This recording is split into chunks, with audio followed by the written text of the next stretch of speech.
काळजाचा तुकडा हरपला.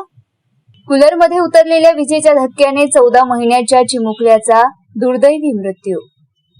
घाटंजी तालुक्यातील शिरोली येथील हृदयद्रावक घटना. खेळता खेळता चिमुकल्याने कूलरच्या टपात टाकला हात.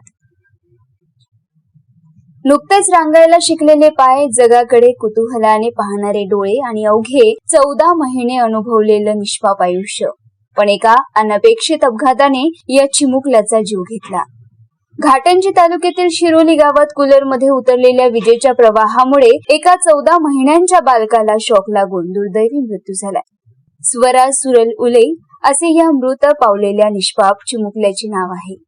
या घटनेमुळे उले कुटुंबावर दुःखाचा डोंगर कोसळला असून संपूर्ण शिरोली गावावर शोककळा पसरली आहे.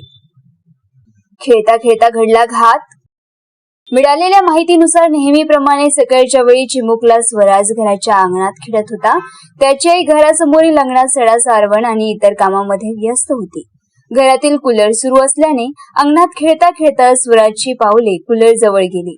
पाण्याच्या कूलरकडे पाहून बाल सहज कुतूहलापोटी त्याने कूलरच्या पाण्याच्या टपात हात टाकला.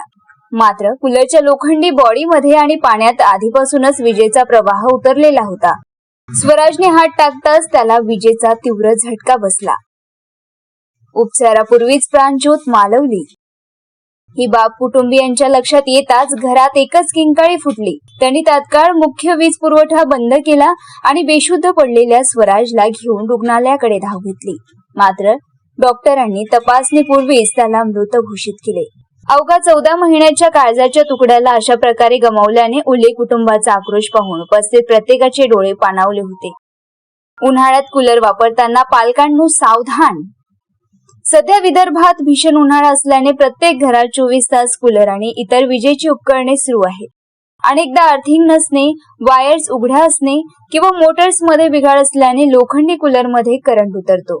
घरात लहान मुले असल्यास कूलर किंवा बोट त्यांच्या हाताला लागणार नाही अशा ठिकाणी ठेवावे. कूलरमध्ये पाणी भरताना किंवा हात लावताना नेहमी बटन बंद करावे. लोखंडी कूलर वापरताना त्याला योग्य अर्थिंग असल्याची खात्री करून घ्यावी.